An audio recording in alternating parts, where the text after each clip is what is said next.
Hi, I'm Rose. Joining me today is success expert Kathy Caprino.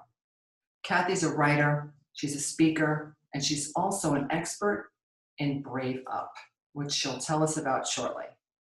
Kathy worked in corporate America for over 18 years. As she approached the age of 40, she felt her life difficult to balance between the corporate world and her personal life. She felt inauthentic. She felt stressed out and drained. And most of all, she felt discriminated on as a woman. So let's hear what Kathy has to tell us today because her insight will add value to your life. Kathy, you're an executive. You've worked in the executive field for over 18 years. Tell our audience what stopped you and made you shift gears and get out of that career. All right. Well, it's a long story that I'll try to keep very short.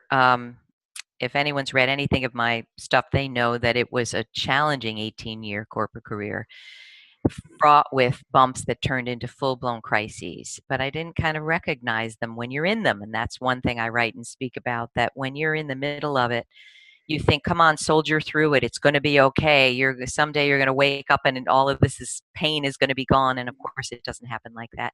So I did try to get help. I saw a career counselor, went to a spiritual psychotherapist, and the therapy was very instrumental, but nothing moved me forward to get out of that career because it was lucrative. It was close to my home and my kids.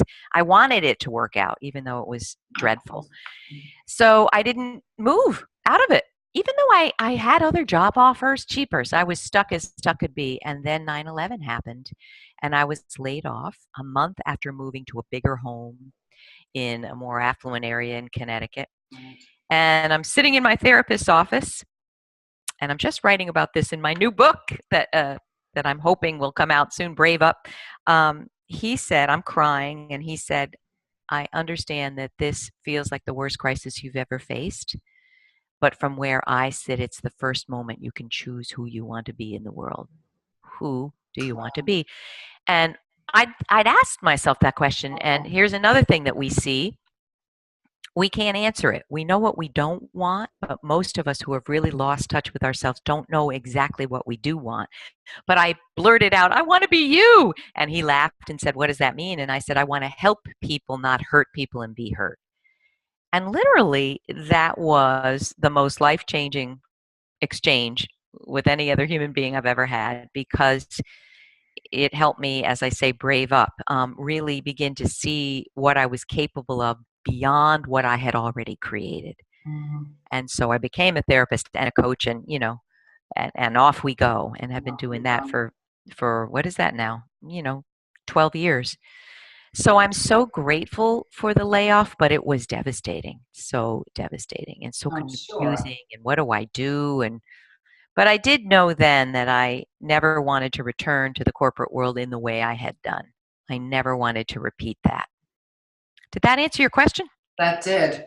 And it brought you on to better and bigger things and more helpful. The work that you do for society and a community is great. You have a feature now on LinkedIn called Brave Up. Yeah. And you're talking about braving up. What exactly does that mean, brave up? Where did you come up with that term? I mean, it's great. Yeah. So, about a year ago, this is the honest truth. I went to see Gretchen Rubin speak, the best-selling author about happiness. And she was in my previous hometown, and there were 500 people, and she was talking about the way we human beings deal with expectation. And I watched the audience, they were so riveted at how she was talking about that. I went home and I said, I really want to understand, if I look at everybody I've ever worked with, and now it's thousands of people in my courses and training, when they come for coaching and they want a new career, what is it, the one most common thing that's missing in their lives and in how they're operating with the world? And what came to me was this idea that women are not yet brave enough. So, I coined the term brave up because it's not man up, we're women. And it's about bravery, and it's about bravery in 10 different dimensions. Seeing ourselves bravely, speaking bravely, challenging bravely, asking bravely, connecting bravely, healing bravely, loving bravely. And that just took hold of me. You know how when an idea like rewire me probably took hold of you, it takes hold of you and it won't let go. Yeah. And so I started dimensionalizing it and using it in my work with people. And what it means is to muster the courage and the commitment and the perseverance to honor and leverage who you really are, not what society says you are, not what your corporate toxic boss says you are, but what you know in your heart that you really are. That's braving up. And it ain't easy. It ain't easy, but it's, you know what? It's the truth, because we are, we're driven by our environment and society, and that pretty much dictates who we are, or who we're going to, or who we think we are. Yes. I had some pretty profound awakenings with that as well, but this is not my interview. Oh, It's yours. I'd love to hear. Another time. Okay. So based on your experience as a success coach for many professional women, what do you see your clients struggle with the most? And what advice do you give them that will help them get out of that struggle? Yeah, and that's a little bit challenging in that there are so many diverse challenges the women who work with me come with. But I do think the biggest challenge for them is this is my kind of avatar. They've had some great success. They've achieved what they thought they set out to achieve, but they wake up, and usually it's age 30 to 55, and they say, "Oh my goodness, I don't want this. Not only do I not want this, I'm sick and sad." To me, yes. That was you. Yeah. So, the challenge that they're coming to is, how is it that I did everything right and I can be feeling so empty, so lost? And most of them who come to me, and I think they're probably attracted to my work because I resonate with this, there's been some emotional manipulation in their lives. There's been some form of narcissism. And in my view, narcissism is an epidemic. And I don't toss the word around lightly. I'm a trained therapist. I know what narcissistic personality disorder looks like. Many of the women I work with, when they look back, there has been some emotional manipulation in how they were raised. So they felt they either culturally or in their family, they had to be a perfectionistic overfunctioner. That's a term I use, where you're doing more than is appropriate, more than is healthy, more than is necessary, and you think you have to get an A in all of it. I like that. And when that is what you come with, you don't know how to speak up. You don't know how to not people please. And you also don't know how to recognize your own brilliance. The women I work with, and I believe every person on this planet has a brilliance that is special to them, but they don't see it. Right. So how do you get them? How do you move them forward from that? How do you get them to see that?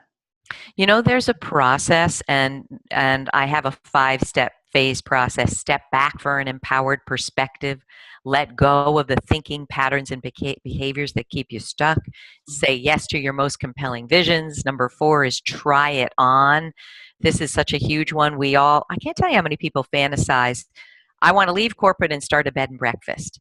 So we try on the direction, and almost invariably, they don't want to start a bed and breakfast. It's what it represented to them, what they projected onto that, the freedom, the flexibility, the creativity.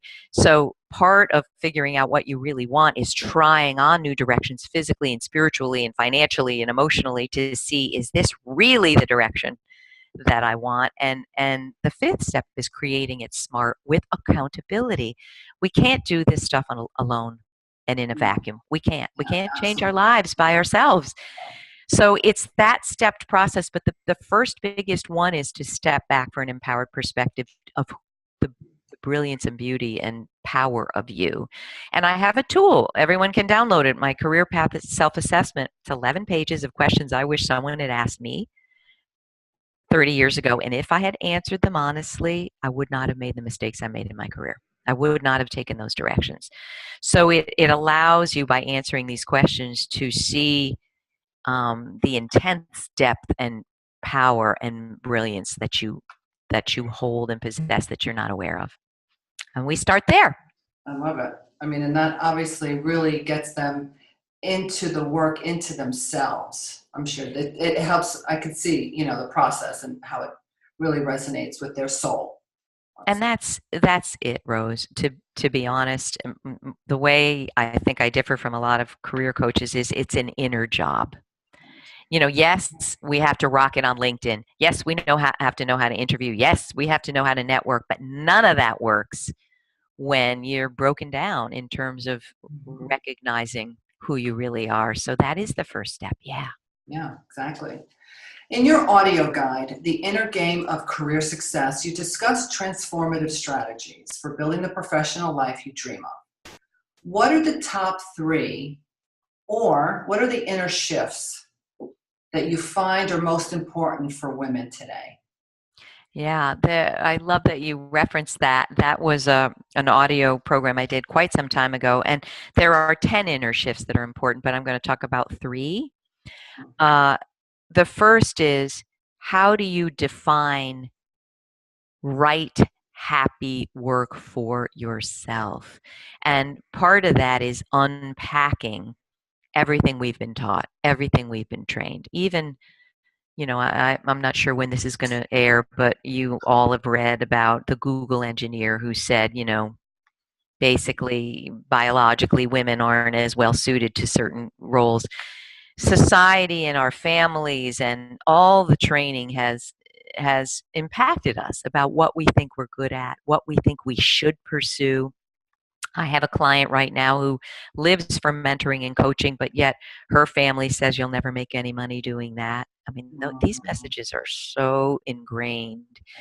So the first thing we have to do is tune out the chatter and start to really understand what is a happy life for me. What are my values and um, my deepest visions? And it may go against your tribe. There's a wonderful book, The Big Leap, Gay Hendricks. I just interviewed Gay about the 4 kind of hidden barriers to our deepest success. And one of them is the fear that we're going to abandon our tribe or they'll abandon us. Fascinating. So that's the first thing. The shift is to understand that this is your life and this is the only life you have right now on this planet. And I'm pretty sure you don't want to waste one more minute of it. And you are wasting it, this way. The second shift is this. I call it learning the lessons your life is trying to teach you. People, we're not educated in this way of thinking that what happens to you if you overly attach to what your life has to look like. It's got to be this. I got to make $1 million in my online course. I've got to, whatever.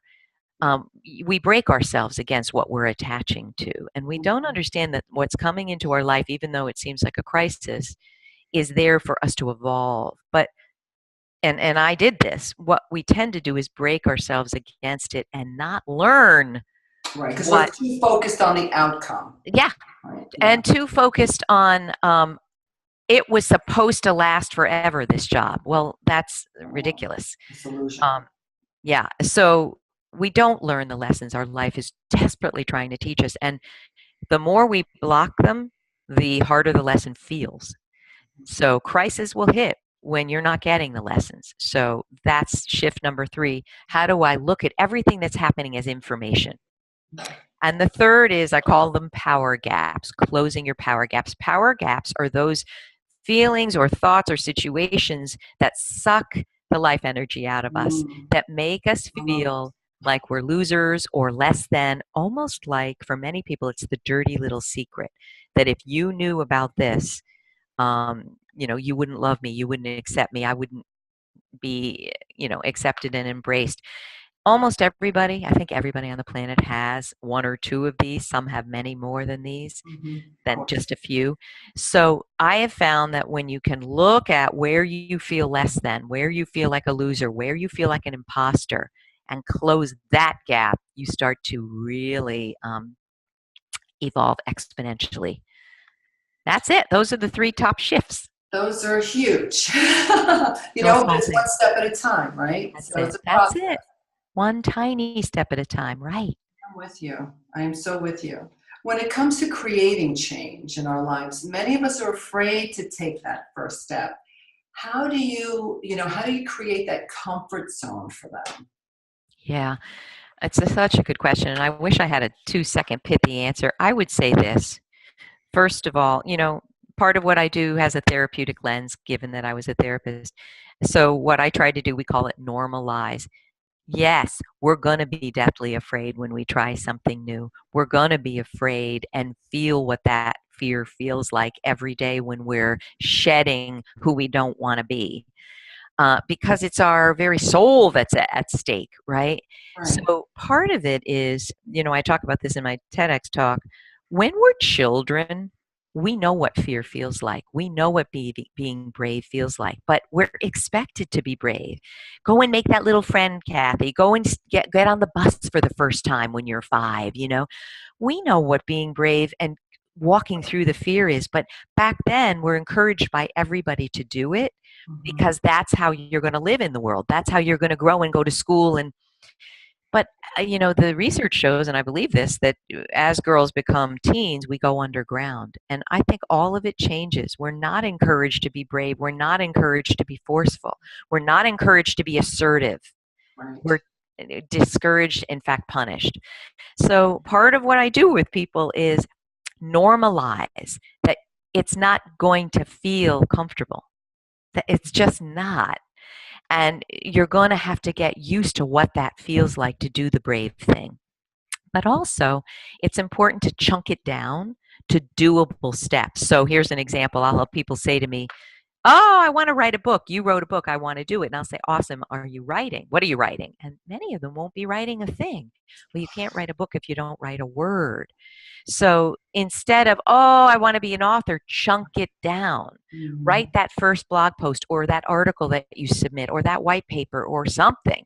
Write a LinkedIn status, 3 Something. sentences. Yeah. Yeah. So, normalizing that it's going to feel uncomfortable. That's it. But the people that have done the things that you admire, that I admire, have walked through the fear. They've walked through it. They keep going. And then chunking it down so that it's doable and not so overwhelming that you sabotage yourself. You know, That's great that's it. advice. That's great advice. Yeah, definitely Thanks. don't sabotage yourself. That's Right. a big one. That's a big Goes one. just along with the fear, right? That's it. Now, in your book, I know you have several, The Professional Woman's Guide to Claiming a Life of Passion, Power, and Purpose, you talk about women in career crisis and ways to help them get back on track personally, professionally, and spiritually. Can you share with our audience 1 or 2 tips? Yeah. So 1 or 2, that's hard. So, that book, it's actually titled Breakdown Breakthrough. And it was based on my interviewing 100 women across the country who'd experienced what they said was what they felt was professional crisis and sharing with me how they overcame it. And I want to tell you, a lot of us, when we've gone through this kind of challenge, think we know everything. I thought I knew everything about professional crisis. Ha! After talking to 100 women, I didn't. Half of my hypotheses were wrong, and their advice was so rich and wonderful. But what emerged from it, and I'll give you this tip, is that there are 12 common challenges that working women face. And I wrote that book in 2008, and it's still as relevant Full this minute. powerful book today, yes. Yeah, but what emerged was there are 12 hidden crises on 4 levels of empowerment. And quickly, here they are. We're empowered or disempowered with ourselves, and that means, do we love ourselves? Do we accept ourselves? Do we embrace everything that we are, or do we reject ourselves? So we have to look at kind of the degree to which we are empowered with ourselves. The next level is with others. So some people rock with their own self-esteem, but in negotiating and working and speaking with others, they fall apart. That's often from narcissism in your childhood or emotional manipulation. But we also have to look at how we are with others. The third level is with the world, empowerment with the world. So you may rock yourself and have great relationships, but are you doing what you believe is important and what you believe is right in the world and making the difference that you dream of? And the fourth is your higher self. And I know you're interested in this concept. It's not a religious concept at all, but it is a spiritual one, that we are more than this. We are more than the ego and the personality and the fears. We're much more than that, but we can't access that moreness if we're not in touch with the higher self. And that usually comes by quieting the chatter and the nonsense and the judgments and being with ourselves. And that can be through meditation or walking in nature or being with your dog or cooking, wherever you're quiet and can hear yourself. And so that's my biggest tip, really. And again, it's a spiritual thing, that you're more than this, that you're more than what you see here, and more than all that you're been programmed to be. But the only way to know that and leverage that is to access that higher wisdom. And we do that through getting quiet any way we can and talking to ourselves. So you answered my next question, because like myself, I love to incorporate the spirituality into work. Right. And when you're talking with your clients, you also do visualizations. Is that correct? Yes, So how I does believe in that them. help them? How does that impact their professional life? Yeah. And it's interesting that you bring this up. Some people resist these concepts. What do you mean this is nonsense that you Yeah. can visualize? And, I'm not here to change anybody's views, but I am here, as you are, to offer tools that we have seen work. So I want to point everyone to a book that I think is just the best. It's Creative Visualization by Shakti Gawain. I mean, she kind of wrote the book on it, and a lot of things came afterwards. And I saw her speak, and I have to tell you, Rose, there was something kind of so otherworldly and amazing about her. Oh, but Lucky you. That's she such an taught. old book. I love that book. I know mine is so tattered and Yeah, worn, mine and is like, and yeah, it's all ripped at the edge. it's such a good book. But she talks about how, and this is my language for it, when you visualize, first of all, you marshal all your internal and external resources towards this one thing, and you get out of the way of it by envisioning it in a way that you can bring all your senses into play. And she talks about treasure mapping. There's other names for it. But an amazing tool is sit on the ground with a big piece of paper with 20 magazines and think about the challenge that you have, the one big challenge. Let's say I want to be a best-selling author, or I want to start my own business and leave my toxic corporate job. You put a picture of yourself in the middle with a picture of something that represents a higher source of love and connection. And for me, that's a candle, which is light. And then you start cutting out words and images that speak to you, that resonate with you. And it starts to get like 3 hours can go by for me. And I'm like, woohoo, I didn't even know that passed. And you'll start to get really refining about, no, it's not wealth I want, it's prosperity or abundance, or it's not just money, it's my experience with money. And you'll start to get so clear, and you'll cut out these words. And then the idea is that you have a pictorial reflection of what you really want. And I can tell you, when you do that and when you start envisioning and visualizing the outcomes that you dream about, they come to pass. They come to pass miraculously. There are metaphysical and scientific reasons for that. But, I think all we really need to know is it's a tool that helps us get out of the way of judging and scrutinizing what we want, and therefore making it wrong, and therefore sabotaging it. It bypasses that process. That's beautiful. Does it work for you? Beautiful. It works for me, absolutely. I usually try to do that like twice a year, really to focus on where I want to go, for the next 6 months. And it's very powerful and very helpful. Can I offer this too? We don't have to do that 3-hour process. Let's say you're about to have a meeting with a boss you can't stand. I did this once. I visualized it going in a way that I wish it would, but never had. We were laughing together. He was smiling. He was saying supportive things. By God, did it not happen exactly that way the next day? Wow. And I think part of it is envisioning it allows you to be that person that you were not before. Right. You cut the guy some slack. You Yeah. came in with a different set of assumptions about what could happen. So you really are co-creating your outcomes and your reality, but we don't understand how we are. And visualizing helps us. Very powerful too. I agree. So you mentioned the new book. What is that new book? Can you share?